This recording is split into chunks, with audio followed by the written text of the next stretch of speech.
Bonjour, c'est Sarah de Casa Éducation. Donc aujourd'hui, je suis à International House London, un centre de langue basé à Londres, mais qui propose aussi des séjours linguistiques pour les jeunes pendant les vacances et aussi l'été.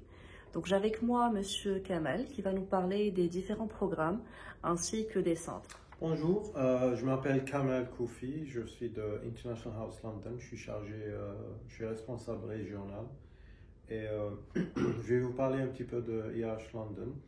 C'est une école qui existe depuis 65 ans. On est basé à Covent Garden et pour ceux qui ne connaissent pas Covent Garden, c'est le cœur de Londres, c'est le centre. À côté, il y a facilement une cinquantaine d'attractions, d'endroits touristiques que vous pouvez visiter après les cours.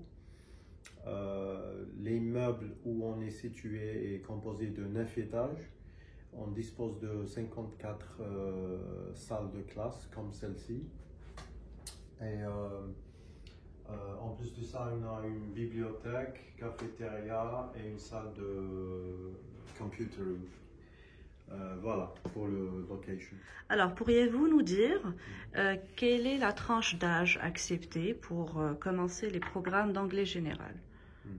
Donc pour l'âge, le minimum c'est 16 ans, il n'y a pas de maximum. Mais en général, les étudiants sont entre 16 et 22 ans et il y a d'autres adultes qui ont les trentaines ou même un peu plus. Et par rapport à la durée minimale pour étudier à International House London? Oui, on offre une flexibilité, donc c'est à partir d'une semaine. Vous pouvez faire une semaine, 12, 24 semaines jusqu'à une année. Voilà, tout dépend de votre niveau, tout dépend de votre disponibilité et tout dépend du niveau auquel vous voulez arriver. Est-ce qu'il y a des sessions? Oui, certains programmes comme la préparation IELTS ont des dates spécifiques ou précises, c'est-à-dire chaque début de mois, et ça peut durer entre 4 et 8 semaines. Ou bien le Cambridge Preparation aussi, ça dure de 10 à 12 semaines. Voilà, mais pour l'anglais général et que ce soit l'anglais intensif ou semi-intensif, le début, c'est chaque lundi. Donc vous pouvez commencer un lundi de n'importe quel mois. Quel est le nombre minimal d'heures que peut étudier un étudiant chez vous pour l'anglais général? Voilà, pour l'anglais général, c'est 15 heures, c'est-à-dire 3 heures ou 3 leçons par jour. Donc ils peuvent faire ça le matin, c'est entre 9h45 et midi 45, ou bien l'après-midi à partir de 1h30 jusqu'à 4h30. Mais s'ils veulent faire plus d'heures, ils peuvent faire 20 heures ou 25 heures, c'est-à-dire 4 ou 5 heures par jour. Très bien, c'est uniquement du lundi au vendredi. Exactement, il faut être disponible du lundi au vendredi. Et pour le reste du temps, donc pour les jeunes qui n'ont pas de famille ici à Londres, qu'est-ce qu'ils pourront faire comme activité dans leur temps libre? Voilà, les activités, ça commence à 3h30, c'est-à-dire après la fin de la dernière leçon pour ceux qui font 25 heures ou l'anglais intensif. Donc ce programme qu'on appelle Social Program, il est très riche. Chaque 2 semaines, on change de programme. Donc les étudiants sont libres, ou les étudiantes sont libres de choisir quelle activité ils veulent faire. Il y a une grande partie d'activités auxquelles c'est-à-dire c'est gratuit, mais d'autres activités qui nécessitent des frais d'entrée il y a un prix, mais c'est pas très cher. Donc honnêtement, ils vont pas s'ennuyer. Pratiquement chaque jour, il y a quelque chose à faire. Et c'est aussi une occasion pour eux de pratiquer l'anglais en Absolument, faisant des oui. activités intéressantes. Oui, c'est une occasion pour rencontrer des étudiants d'autres groupes. C'est une occasion de découvrir Londres. C'est une occasion aussi de découvrir tous les aspects culturels et tout ça à Londres. Et ils font même des excursions le week-end. Très bien. Et par rapport aux nationalités, donc qu'est-ce que vous pouvez nous dire? Est-ce que vous avez des étudiants venant de différents pays ou comment ça se passe? Oui, si je prends l'année 2019, qui est l'année de référence, parce que les 2 dernières années, c'était un peu une activité ou perturbée un petit peu. Mais en 2019, on a eu plus de 140 nationalités. Donc, nous, c'est-à-dire l'école IH London, c'est une école, une très grande école. Et on a la capacité d'accueillir plus de 600 étudiants par semaine. Et ça nous donne l'opportunité de diversifier les nationalités. Pour vous donner une idée, il n'y a pas une nationalité prédominante. Donc, vous pouvez trouver même les Chinois ou certains pays du Golfe ou de l'Amérique latine, ils ne représentent pas en tant que nationalité plus de 10 à 15%. Sinon, par rapport au logement, est-ce que le centre propose donc des logements aux jeunes qui viennent étudier l'anglais ici? Oui, bien sûr. Alors, on a deux types de logements. L'un, c'est ce qu'on appelle host family, homestay, c'est la famille d'accueil. Et là, on a plusieurs types de chambres. Bon, la plus simple, c'est chambre standard avec petit-déj, ou bien l'étudiant il peut choisir d'être en demi-pension, c'est-à-dire le plat du soir. Voilà. Donc, pour les familles d'accueil, on a une liste plutôt Comment vous choisissez les familles d'accueil avec lesquelles vous travaillez? Donc les familles d'accueil sont très... Il y a un process très rigoureux pour choisir des familles d'accueil. D'abord, faudrait qu'ils aient ce qu'on appelle DBS check. C'est l'équivalent d'un casier judiciaire, j'imagine, en Maroc. Peut-être le nom est différent. Mais déjà, il faudrait qu'ils n'aient pas d'antécédents parce qu'ils vont accueillir des étudiants qui sont mineurs ou jeunes. L'autre aspect, c'est l'hygiène, c'est absolument important. On fait des inspections avant de signer un contrat avec la famille. Généralement, les familles avec lesquelles on travaille sont très très anciennes. On a travaillé avec eux pendant des années. Ils sont situés dans différents endroits ou différentes zones. Donc la majorité, c'est en zone 2 ou zone 3. Mais l'aspect important pour aussi choisir ces familles, c'est d'avoir un itinéraire simple, pas très compliqué par rapport au métro. Donc, si la famille est située à côté d'une ligne qui vient directement vers une station qui est proche de l'école, ça c'est aussi un aspect de choix. Pour l'autre type pour l'âge, le minimum d'âge pour la famille d'accueil, c'est 16 ans. Pour l'autre type, c'est les résidences ou l'hébergement pour étudiants. Donc là, l'option, c'est des chambres qui ont des salles de bain ou des sanitaires privés. Parfois, on a des studios qui ont une petite cuisine, donc ils n'ont pas besoin de partager quoi que ce soit avec d'autres étudiants. Mais d'autres, ils ont une cuisine ou une salle partagée avec d'autres étudiants. Généralement, c'est des étudiants de IH London.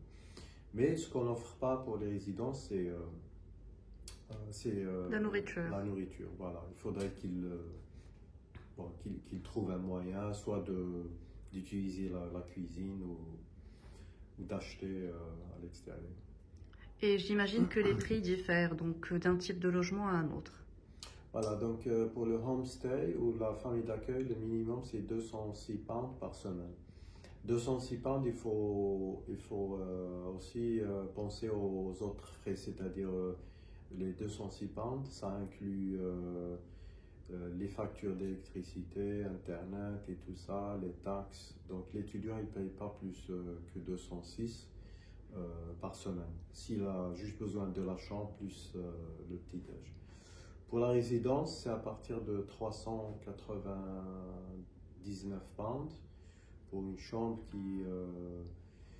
une chambre moyenne qui est située à peu près à 18 à 20 minutes de trajet de l'école. Voilà. Mais des informations, on peut vous les envoyer ou vous les trouverez sur le site. Quels sont les types de visas auxquels les étudiants pourront faire la demande pour venir étudier ici? Donc les visas, il y a 3 types, si on peut Donc il y a le premier type, c'est Visit Visa. Récemment, le gouvernement anglais a autorisé les gens qui ont un visa touristique ou visa Visit d'étudier jusqu'à 6 mois, c'est-à-dire la validité de leur visa. S'ils ont besoin de s'inscrire pour plus de 6 mois, il y a un autre type de visa qui s'appelle Short Term Student Visa.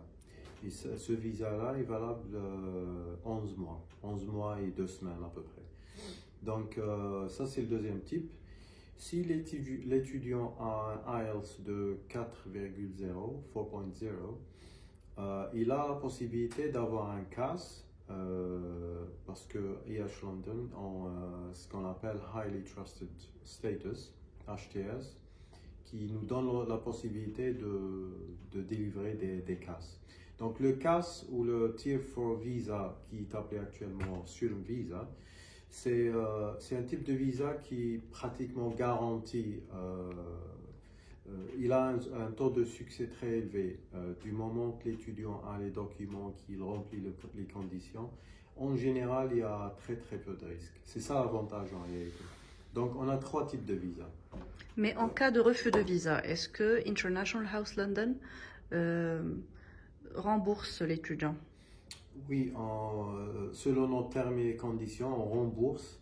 Le seul montant qu'on ne rembourse pas, c'est registration fee, c'est les frais d'enregistrement ou d'inscription qui sont de 98 pounds. Et si l'étudiant demande un logement, c'est, je pense, 46 pounds de plus. Donc en tout, c'est 143 pounds. Mais avant d'approuver ou un refund ou un remboursement, il faut envoyer une lettre de refus. Il faudrait qu'on voit les... Donc cet été, vous allez organiser les séjours linguistiques dans quelle ville? Alors, on a 3 villes, Oxford, Frensham et Malton. Et par rapport à la tranche d'âge? Alors, on peut accueillir les 8 à 11 ans à Frensham et les 12 à 18 ans à Oxford, Frensham et Malton. Très bien. Enfin, 12 à 17 ans. Pardon. Et par rapport au prix, est-ce que c'est le même prix pour les 3 centres? Non, c'est des prix différents. Oxford, c'est un peu plus cher par rapport aux autres. Vous trouverez sur la brochure les prix détaillés. Donc, nous recommandons toujours aux jeunes d'opter pour une durée minimale de 2 semaines afin de bien bénéficier du programme et surtout de faire des visites les week-ends. Donc les prix comprennent, qu'est-ce qu'ils comprennent au fait? Alors le prix il comprend l'hébergement, les activités, la formation, tout ça. Par contre, ce qui n'est pas inclus, c'est le transfert de l'aéroport, le billet d'avion évidemment et les frais de visa. Est-ce que les parents sont obligés de voyager avec leurs enfants? Non, pas nécessairement. Donc, on a une équipe qui est chargée d'accueillir les élèves ou les étudiants à l'aéroport. Donc, ils seront pris en charge du moment, enfin, dès leur arrivée jusqu'à leur départ. Pour les personnes qui ont des allergies alimentaires, est-ce que vous proposez des menus spéciaux? Oui, on le fait. Donc, avant l'arrivée ou avant l'inscription de l'étudiant ou de l'élève, on envoie un formulaire sur lequel les parents doivent mentionner si l'étudiant a des allergies, des dietary requirements, c'est-à-dire s'il y a des choses qu'il ne mange pas ou des spécificités. Est-ce qu'il y a une date limitée pour s'inscrire dans l'un de vos séjours linguistiques? On n'a pas de date limite, par contre, il est recommandable de s'inscrire le plus tôt possible parce que les places sont limitées. Et aussi par rapport au fait qu'au Maroc, le processus de visa prend entre 2 et 3 semaines. Bien sûr, c'est important de le rappeler parce que les visas, en plus de ça, il faut probablement attendre plus à l'approche de l'été pour ne pas prendre de risques. Est-ce que les jeunes sont en sécurité quand ils sont dans un de vos centres? Absolument, oui. L'aspect sécuritaire, il est primordial. Juste pour vous rappeler que dans chaque centre, on a 4 responsables qui ont tous une responsabilité sur la sécurité des élèves ou des étudiants. Les étudiants sont, par rapport à l'hébergement, ils sont séparés, c'est-à-dire les filles et les garçons séparés. Et en plus de ça, même les groupes d'âge, ceux qui ont 8 à 11 ans, sont séparés par rapport aux étudiants qui ont 12 à 17 ans. Ils n'ont pas le droit de faire ce qu'ils veulent. Il y a un règlement et ils sont tout le temps accompagnés par des adultes. Donc, merci beaucoup pour ces informations et de m'avoir accueilli à International House London. Donc, si vous avez des questions par rapport à comment s'inscrire pour venir étudier ici, vous pouvez toujours contacter Casa Education. Merci. Merci.